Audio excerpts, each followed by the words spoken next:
Venezuela eleva el tono ante la creciente presión militar en el Caribe. El gobierno de Nicolás Maduro asegura que sus Fuerzas Armadas están listas para responder a cualquier agresión, mientras Caracas ve en el despliegue estadounidense un intento de forzar un cambio político. Con esto comenzamos. Los saluda Silvia Cabrera desde Berlín. Titulares. Estados Unidos despliega personal militar y equipo estadounidense en Puerto Rico como parte de sus operaciones antinarcóticos en el Caribe. En Venezuela aumenta la tensión, el gobierno dice que está preparado para cualquier agresión, mientras el preso político venezolano Alfredo Díaz muere en el helicoide. Tras reunirse con el rey de Jordania, Friedrich Merz, inició hoy una visita de 2 días a Israel. El canciller alemán se encontró con el presidente Isaac Herzog y le instó a facilitar más ayuda humanitaria para Gaza y evitar cualquier intento de anexar Cisjordania.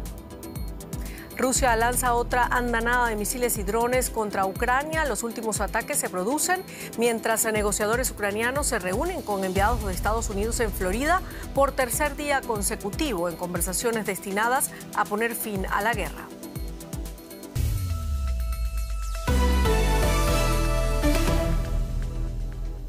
El ministro de Defensa de Venezuela, Vladimir Padrino López, afirmó que la Fuerza Armada está más que preparada para dar una respuesta contundente ante cualquier agresión. Esto en alusión al despliegue militar de Estados Unidos en el Caribe, que el gobierno de Nicolás Maduro interpreta como un intento de propiciar un cambio de régimen. Más temprano, el dirigente del PSUV, Diosdado Cabello, dijo que el país vive una revolución pacífica, pero no desarmada. Mientras tanto, Maduro habló con el presidente de Turquía, Recep Tayyip Erdogan, quien lo instó a mantener abierto el diálogo con Washington. Ambos acordaron restablecer la ruta de Turkish Airlines entre Caracas y Estambul, suspendida por alerta sobre el espacio aéreo venezolano.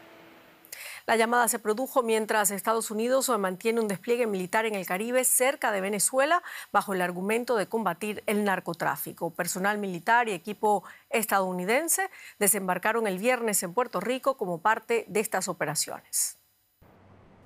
Embarcaciones de la Marina, vehículos anfibios, tropas. Son fuerzas militares estadounidenses llegando a Puerto Rico. El despliegue tiene lugar en medio de las operaciones ordenadas por Washington en su llamada lucha antidrogas en el Caribe. Pero mientras eso ocurre, la Casa Blanca enfrenta cuestionamientos por lo que algunos denuncian como ejecuciones extrajudiciales o crímenes de guerra. Un alto mando del Pentágono compareció ante el Congreso para explicar un segundo ataque con misiles contra una presunta narcolancha el pasado 2 de septiembre, que mató a 2 sobrevivientes de un primer impacto. Los congresistas debaten la legalidad de la decisión, algo que el secretario de Guerra descarta. Usted tomó la decisión. Yo habría tomado la misma decisión. Fue la decisión correcta y le apoyaremos hasta el final. Como respuesta a las tensiones crecientes en el Caribe y en el Pacífico, en Venezuela, el líder chavista Nicolás Maduro ofreció a los países vecinos establecer nuevos acuerdos para operaciones conjuntas de seguridad. Porque Venezuela no ha sido, no es ni será nunca una amenaza a los Estados Unidos de Norteamérica. Al contrario, Venezuela no es amenaza. Venezuela es garantía de seguridad de todo el continente americano. Venezuela es esperanza. Venezuela is the hope. En un Caribe bajo alta tensión política y militar, el régimen chavista enfrenta un gran desafío de cara a su continuidad en el poder. Y el preso político venezolano Alfredo Díaz murió en el helicoide, uno de los centros donde se denuncian torturas por parte del chavismo. Ya son más de 10 presos políticos que han fallecido en cautiverio desde el 2024. Antes hablamos con Elizabeth Hostos en Caracas, le preguntamos cuáles fueron las circunstancias de esta muerte y si se está radicalizando la represión interna en Venezuela. Escuchemos. Sí, una noticia lamentable como el mundo político por el fallecimiento de Alfredo Díaz, un hombre de 56 años, deportista, con condiciones óptimas de salud, se denunciaba a su familia. Hace 13 meses estuvo en una situación de protesta y fue detenido. Y anoche se supo la noticia y trascendió esta mañana que en efecto había fallecido. Hasta el presente, el fiscal general de la República no ha informado en relación con este fallecimiento. Ya serían 11 los presos políticos en cautiverio, según organizaciones de derechos humanos, y 20 expresos políticos fallecidos después de salir de prisión por enfermedades sobrevenidas en sus sitios de cautiverio. Y sí, en efecto, según se acerca el fin de año, el Premio Nobel de la Paz a María Corina Machado el próximo miércoles, ha aumentado la represión en sectores disidentes del chavismo, preocupa mucho a las organizaciones de derechos humanos y a políticos independientes que esta escalada de represión sigue en aumento, Silvia, en efecto. Bueno, por cierto, la opositora venezolana María Corina Machado confirmó que estará en Oslo la semana que viene para recibir el Premio Nobel de la Paz. Machado vive en la clandestinidad debido a las amenazas del régimen de Nicolás Maduro. El 10 de octubre recibió el Nobel de la Paz por su lucha en favor de una transición democrática en Venezuela. Pero la Fiscalía de Venezuela dijo que la considerarían fugitiva si salía del país para recibir el premio.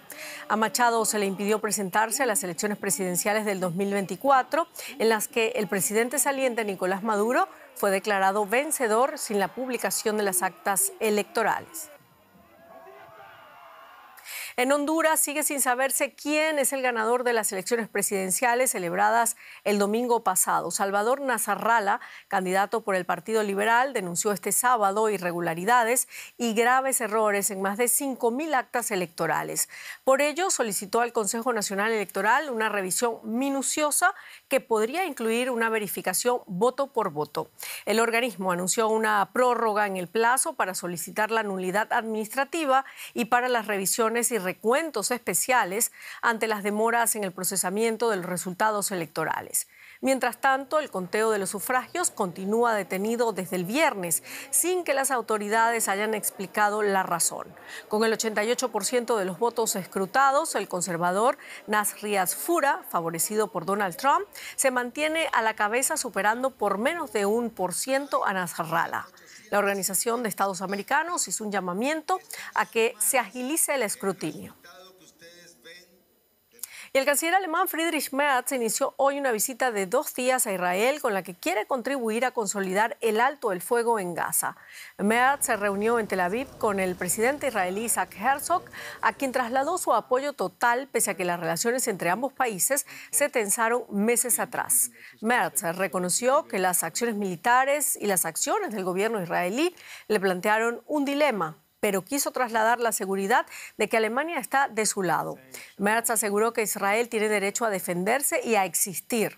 Este domingo se reunirá con el primer ministro israelí Benjamin Netanyahu.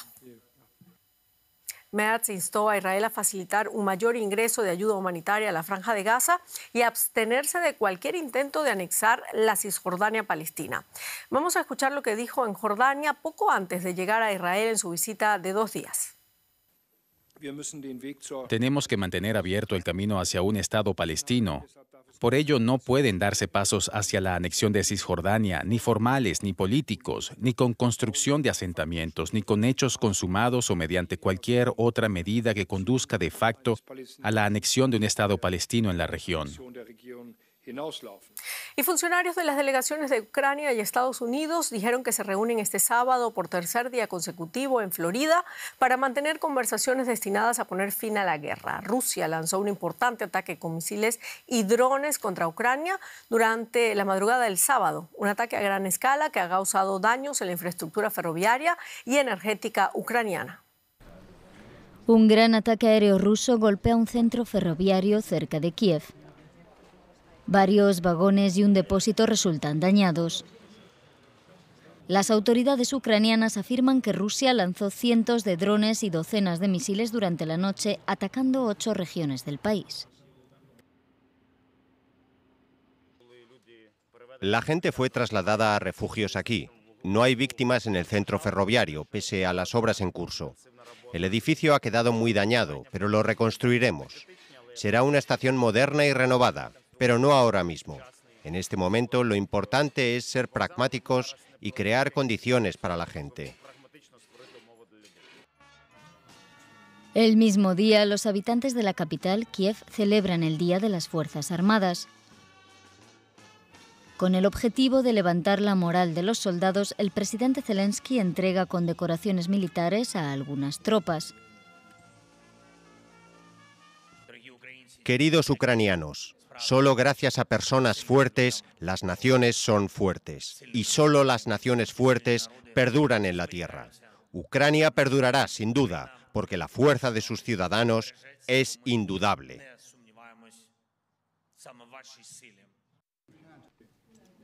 Ucrania está negociando con la administración Trump el fin de la guerra. El enviado especial estadounidense Steve Witkoff se reunió también con el presidente ruso Vladimir Putin en Moscú a principios de esta semana.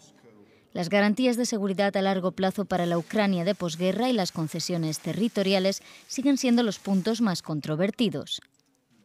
Rusia ha intensificado los ataques contra la infraestructura energética de Ucrania durante las conversaciones, y muchos en Kiev dudan de la voluntad de Moscú para comprometerse con la paz. Y en Siria, un año después de la caída del régimen de Bashar al-Assad, las mujeres siguen luchando por un lugar en las nuevas instituciones de transición, pero hay pocos avances y muy pocos escaños en el Parlamento. Activistas por los derechos de las mujeres denuncian una dominación masculina sobre la vida política del país controlado por el partido del presidente interino sirio, el islamista Ahmed al-Shara. Con el fin del régimen de al-Assad el año pasado, Angela Houri vio una oportunidad para ella y otras mujeres de participar en política. Cuando ocurrió el cambio sentí que era posible formar una nueva Siria. Pensé que debía contribuir de alguna manera a crearla. Angela es dentista y una de las muchas mujeres que se presentaron en octubre a las elecciones parlamentarias en Siria. De los 119 escaños en juego, solo 6 recayeron en mujeres, pero Angela no fue una de ellas. Tuve muchas discusiones con mi familia sobre mi candidatura. Me preguntaban, ¿tienes tiempo? ¿Puedes hacerlo? Tengo compromisos en mi trabajo en la clínica y en la Asociación de Dentistas. Hubo muchas idas y venidas. Al final diría que la presencia de mujeres en las listas fue aceptada y rechazada al mismo tiempo. Los hombres no votaron por las mujeres. Y no solo los resultados electorales preocupan a las mujeres. Desde la caída del régimen de al-Assad, activistas por los derechos de las mujeres como Mosna Dureit advierten sobre un aumento de la desigualdad de género en todos los ámbitos. El año pasado, Mosna regresó de Canadá y junto a otras feministas organizó una conferencia sobre la participación política de las mujeres en Siria.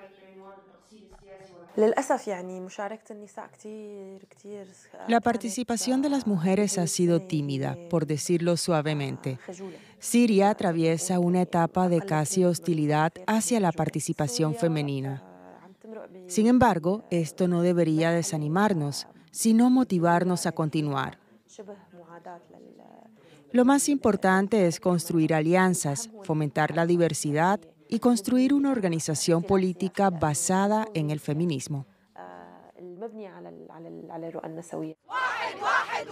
Desde la caída del régimen de al-Assad, las activistas también alertan sobre la seguridad de las mujeres en Siria. Decenas de mujeres fueron secuestradas durante los enfrentamientos sectarios.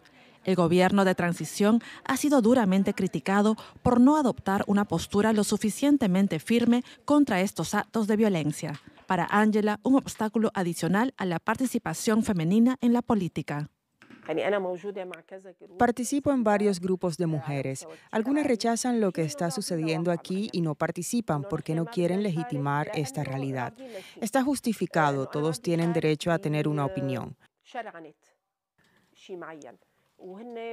Pero hay personas como yo que están decididas a formar parte del proceso de toma de decisiones en el contexto actual.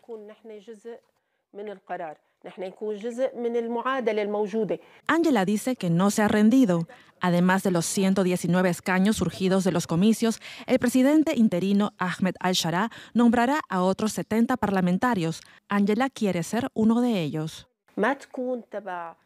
Las mujeres no somos rosas decorativas, no queremos ser una mera decoración y por eso exigimos números. Si hay 2 o 3 mujeres, entonces se puede crear una alianza que con el tiempo podría derivar en una acción política. Las mujeres sirias no solo luchan por obtener escaños, también está en juego su supervivencia, la seguridad y un futuro donde sus voces sean escuchadas. Y con eso terminamos nuestro informativo. Muchísimas gracias por habernos acompañado. Hasta luego.